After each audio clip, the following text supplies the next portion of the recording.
Hi, congratulations on your new RV. We're really excited for you. Please make sure before you're signing that you bring the following items with you. If you're a cash buyer, please make sure that you bring a cashier's check, no personal checks at time of signing, or you may bring actual cash. If you're a finance customer, please make sure that you bring proof of insurance listing your specific lien holder. If you need that information, please call us ahead of time.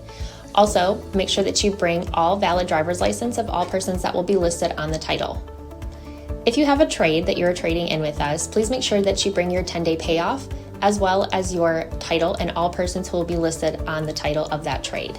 Arrive 30 minutes early before your appointment time so we can properly inspect your unit, and also make sure that you have the fridge on and running prior to arrival.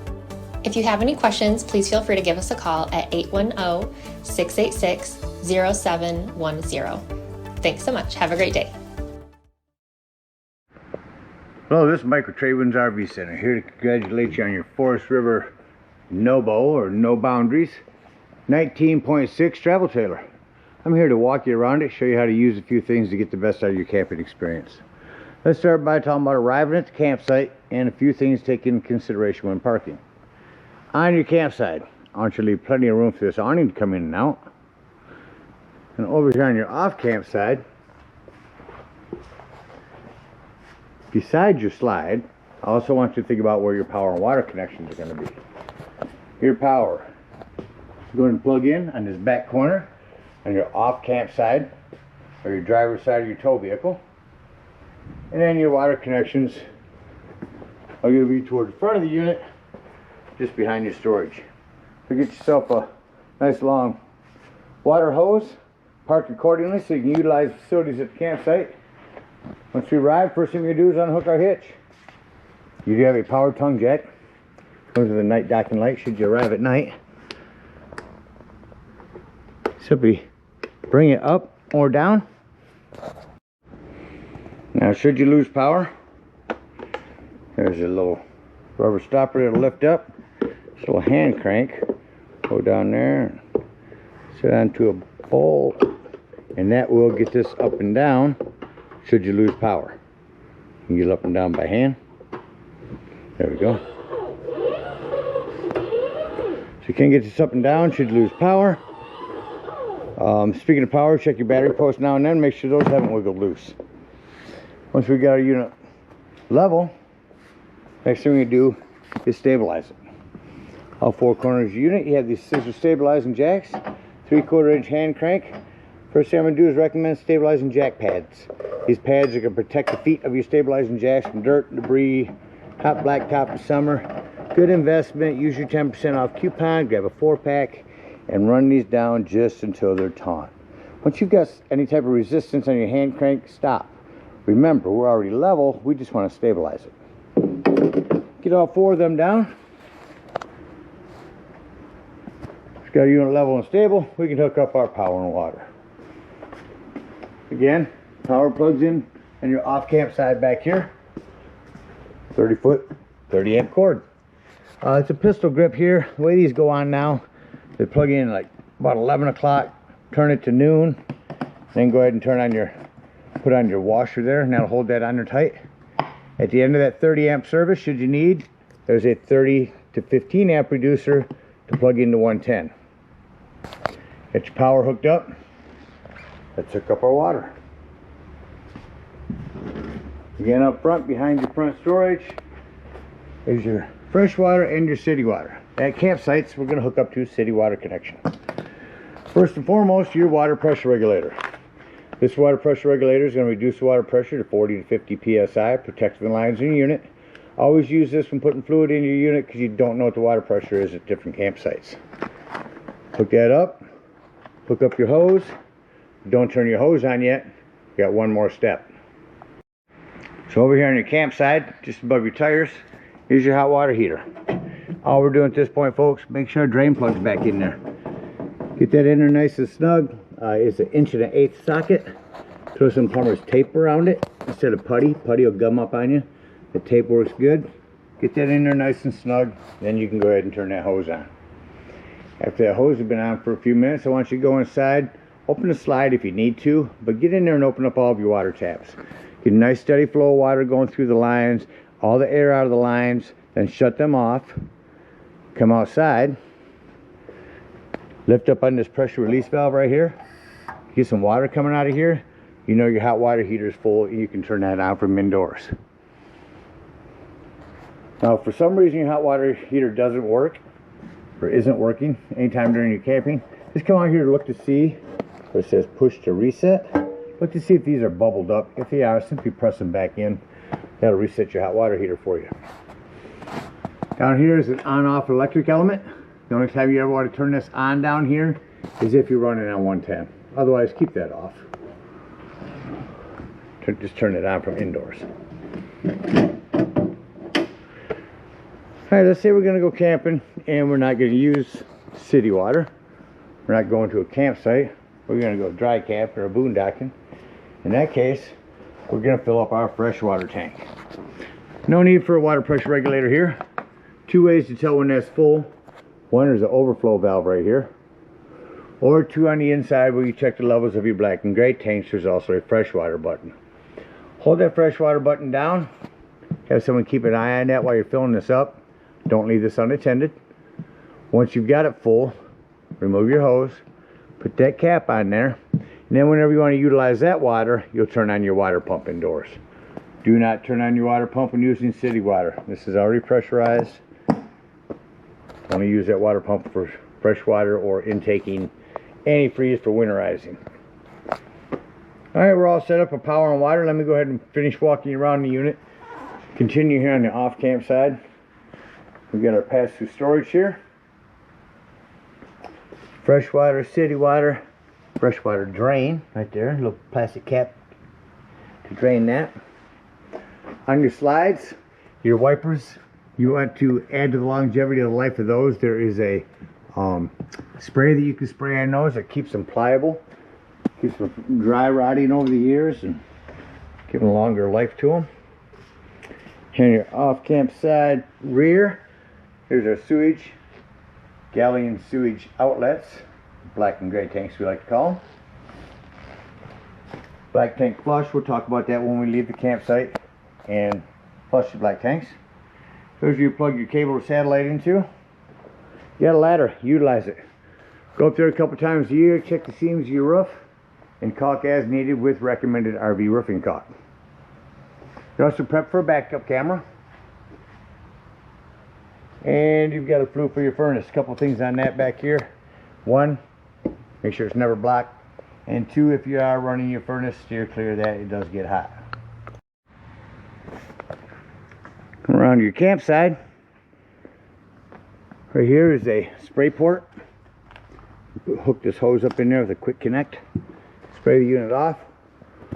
Got a big awning here. On your awning, you've got a pitch control. Say it's raining and you want the rainwater to come away from your picnic table that's down on that end. So we pull down on this pitch control. That's going to tilt your awning and run all the rainwater down to this way.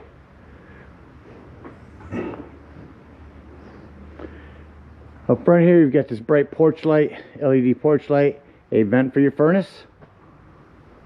110 out here if you need to set a table out here and plug in the crock pot.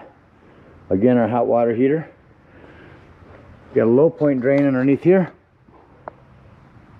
Right there are our low point drains. They're behind the axle. Quick connect LP, which in our storage up here, we've got a stand, a griddle, and a quick connect hose. And we're all in your storage right here. Those are connect out here. And you've got an extra table to use along with that. Again, the other side of our pass-through storage, our crank handles, pitch control from this end as well. Do you have a leash link? You can tie your pet to that. And lastly, up front here, we've got our battery disconnect. This will disconnect all the battery power to the unit. That'll come important later when we talk about your carbon monoxide and propane detector. Alright, that about covers everything out here. Let's go take a look on the inside.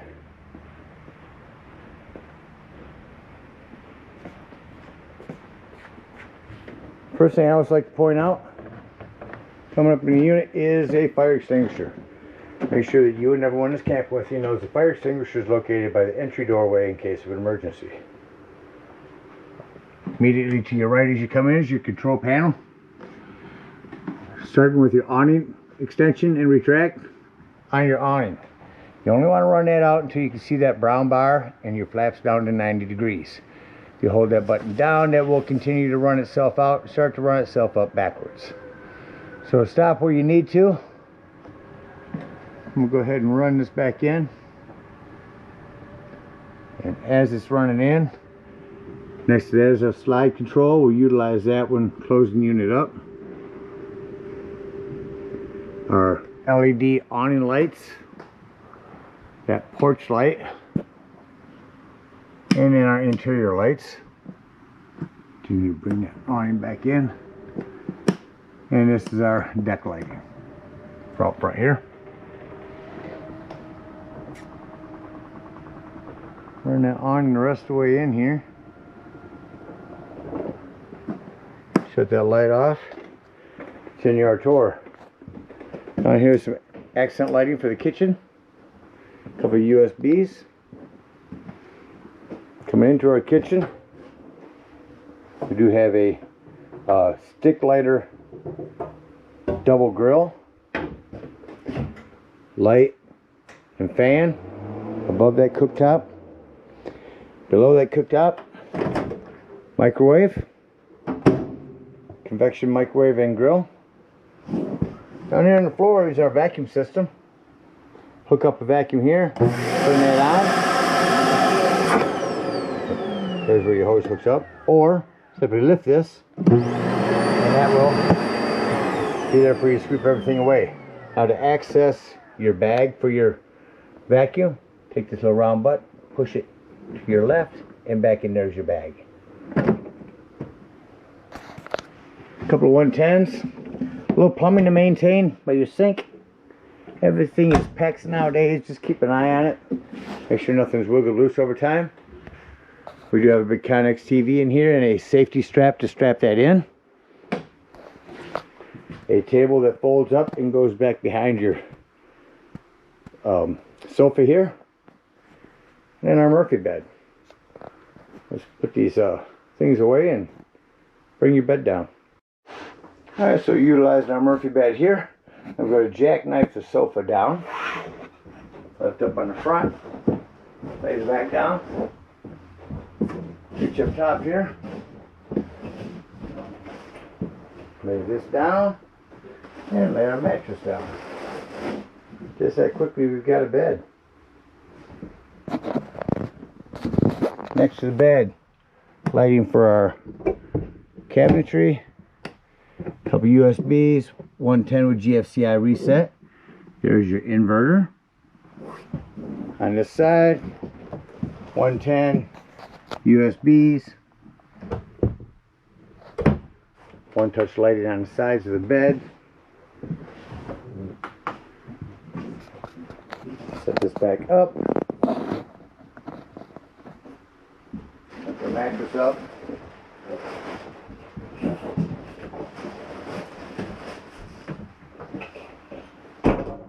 Snap that back in there. Jackknife this back up. We do got lots of storage underneath there as well. Coming over to our sofa.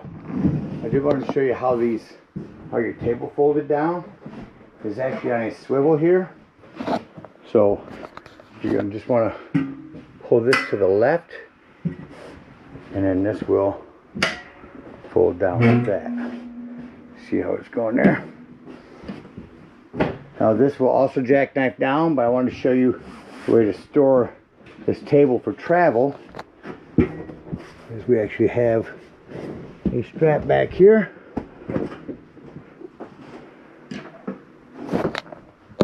Show you how you want to travel with your sofa. That's how you want that as you're moving. Down here we will also strap in our chairs here. Don't want things bounced around as we're moving. Another 110 here. come to our Norcold fridge. Turn that on up here, hold it for about 4 seconds. So whatever is white here is what you're controlling. For example, right now, that's the fridge. Excuse me, that's the freezer. And then this would be the fridge. So freezer, we'll keep that at 5. Fridge, 3. This last one's in night mode. That's telling the fridge, hey, I'm not going to be opening and closing you as much. Save me some power. Somehow it does so. To the left of that, as we come down, is going to be our thermostat. Turn that on, circle through, and turn the AC on.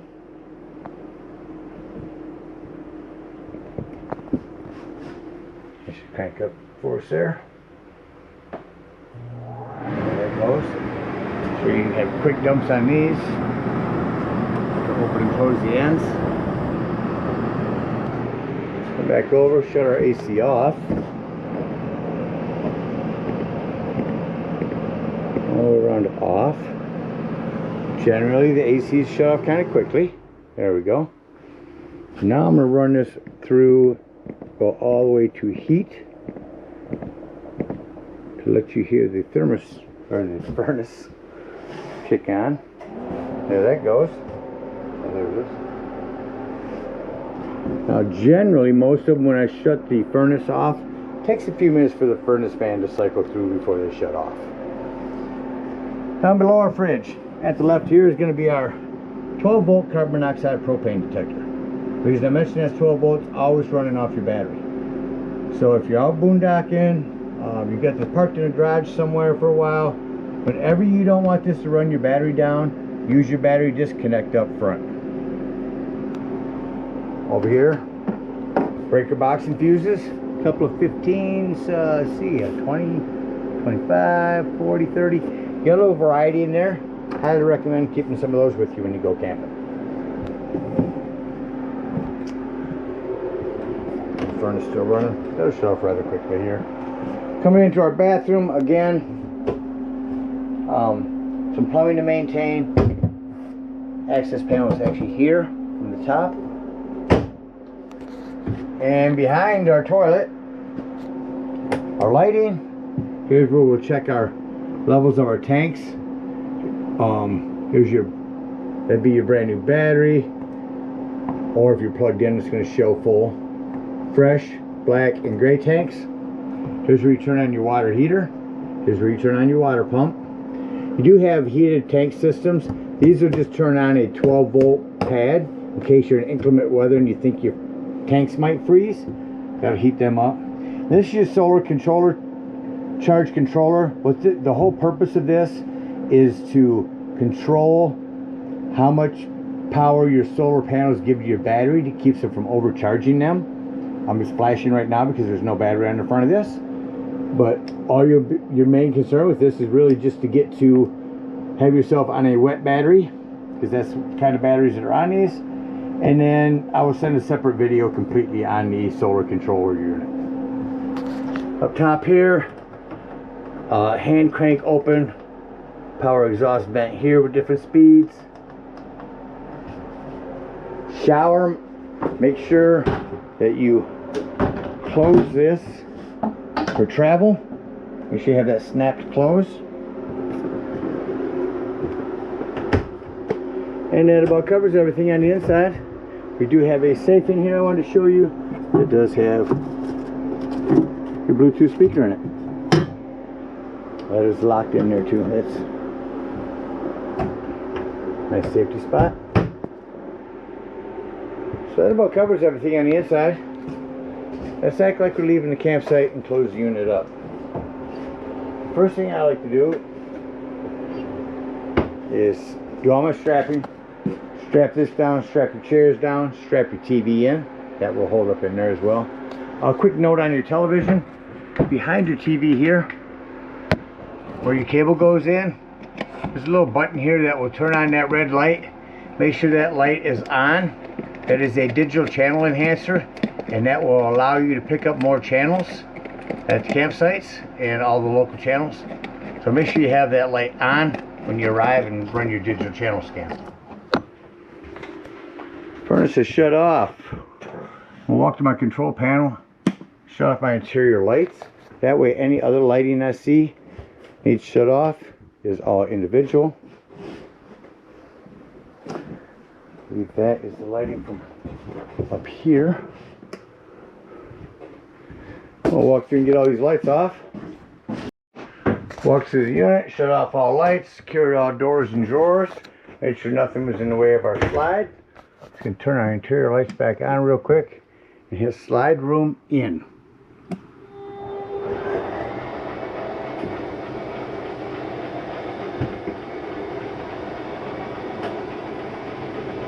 Comes in rather quickly.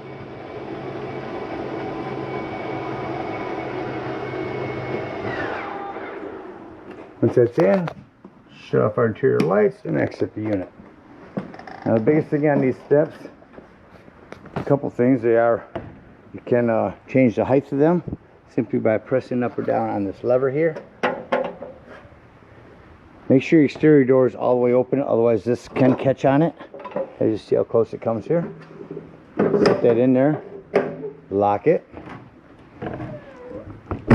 Now before you leave the dump station, and I say this in case you're going to go in the bathroom there and check your levels as you're dumping, lock and deadbolt and turn that handle over top of that. That's how you want that for travel. Alright, if we are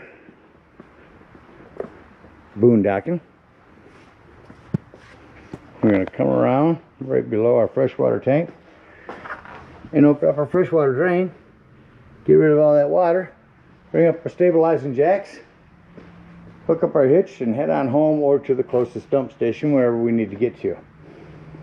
If we're at a campsite, we're going to unhook our power, our water, our cable, hook up our hitch, bring up our stabilizing jacks, head on up to the dump station. Now at the dump station, park accordingly. Your dump's going to be behind your tires on your off-camp side. The 10-foot hose comes with your convenience pack. Hook that up, come on over here, and first thing you do is pull a wastewater holding tank. In other words, the black handle. Pull that black handle. When it sounds like nothing's no longer draining out of there, go inside, push the button to check your black tanks. If it shows empty, come back out here, leaving that black handle open. Grab the hose at the dump station and hook it up to this black tank flush. Hook that up there. Again, termination valve in the open position. And let that run for a good 5 minutes. That's going to wash all that nastiness out of your black tank. When that's done, remove your hose. Make sure all the drain, check inside if you need to, all that drainage that you just put in there has washed out. And then close your black handle. Then pull your gray handle. Let you clean the waters, your sinks, and your showers. While your gray is draining, I like to come around, get up underneath there and open up the low point drains I showed you. When low point drains are done, come on over here. Make sure your gray is done by checking inside your galley tank. When that's done, take your sewage hose off and conveniently and sanitarily store it right here in your bumper. Again, we thank you guys so much for your purchase. Hope you enjoy this No Bow for many years to come. Happy camping.